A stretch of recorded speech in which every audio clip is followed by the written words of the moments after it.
Welcome to a new video. Today I want to show you the game played by Magnus Carlsen when he was as little as 14 years old.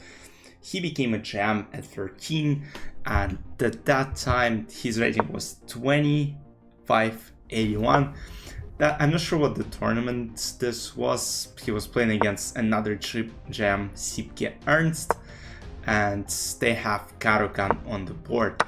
This game became quite famous because I saw it in multiple YouTube videos, and generally, little Magnus was really a menace.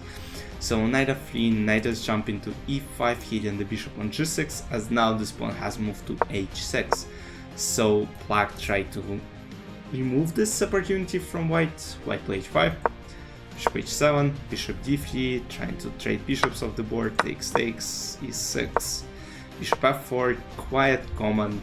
In these days, people don't usually play this. They have other ways to go against Karukan because this position is very equal.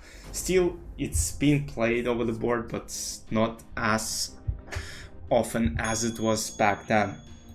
So long castle, bishop e7, knight e4, queen a5, hitting the pawn on a2, and little Magnus is defending it. Castle, knight f6, knight f5, rook a d8, queen a2. Computer says it's a mistake, but Magnus has a plan in mind, and his plan works. Because in the following position, opponent plays c5, trying to put pressure on d4 and remove the only central pawn from white piece. And here, little Magnus, you can see here on the top of the screen right above me, little Magnus is like, nah man, I'm better than you, I play knight g6, I sacrifice the knight. F takes g6, computer thinks it's a blunder, but I mean that's the most, probably the move which you have to calculate and which you have to play. You gotta accept this sacrifice. Queen a6. So the idea is that after rook f7, h takes g6, white are simply winning. So instead of going for f takes g6, computer says rook f e8. So and more I look at this, the more I just don't understand why he played f takes g6. He maybe thought, alright, I'm playing against some little kid. He decides to sacrifice. I gotta teach him how to play real chess. Little did that guy know that Magnus Carlsen is going to become a world champion a few years later, when he will become older, more experienced chess player.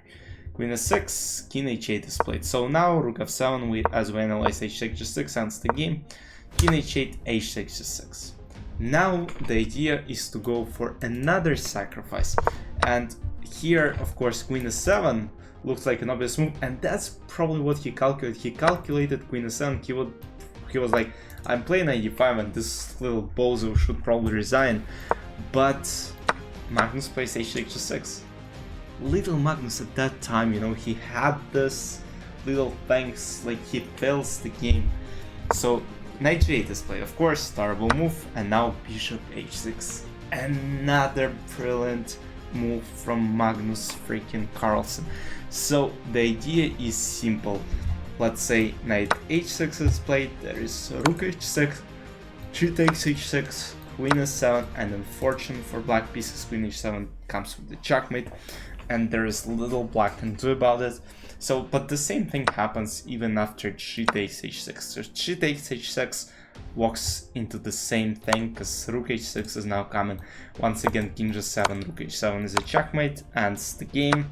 Now knight h6, queen a7, threatening to checkmate on h7, and there's not too many things black can do about it. So they play knight f7. Once again, I mean, rook f7 just simply not a move, because g takes f7, they'll just over. And knight f7, of course, once again, white are completely winning. They play g takes f7, this king is wide open, and even though black are up rook, they're in completely lost situation. So black play king g7, trying to basically leave for a while. Rook d3, now rook doesn't go to h1 because it has nothing to do there, it comes to d3, there is no checkmate on e1 because queen covers e1 square, and now rook is coming, and rook will come, queen will get checkmate from h4, rook d6 trying to sacrifice the rook, and now if queen d6, queen e1, little trick, this bro is like, he plays rook d6 and he like, oh, I blundered my rook. Eric Rosen couldn't dream of it back then, because I think he was, I mean, probably he was playing tricks as well, but rook g6 was played. Eric Rosen moment, rook g3 now, and the idea is simple, rook g6, now looks like finally get all the checks. Here once again, if rook g6, king g6, that's actually bad, because now if queen f8, queen a1 checkmate, and basically there are only checks that left to do for white, and the game would have ended in a draw. But of course little Magnus knows he's winning. He plays queen f5, checking from this side of the board, and now after king f7 he has this first queen f5 move. Now he's threatening this rook, so if king f7 is played, of course there's rook f3, nobody will take it, because once again queen g6 or rook g6 end up with this checkmate. So first rook f3, then king d6 and queen g6 or queen f8, doesn't really matter, white win the game.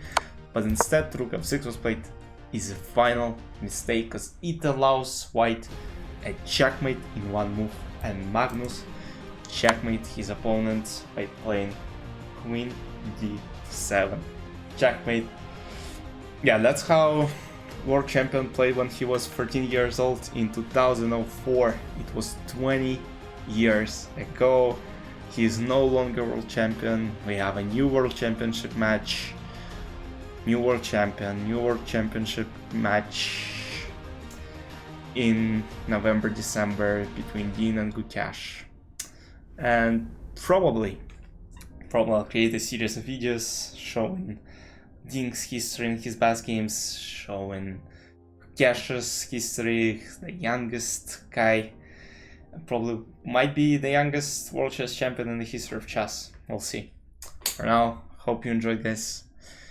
I'll see you in the next videos. Give me some video ideas after all. Bye bye.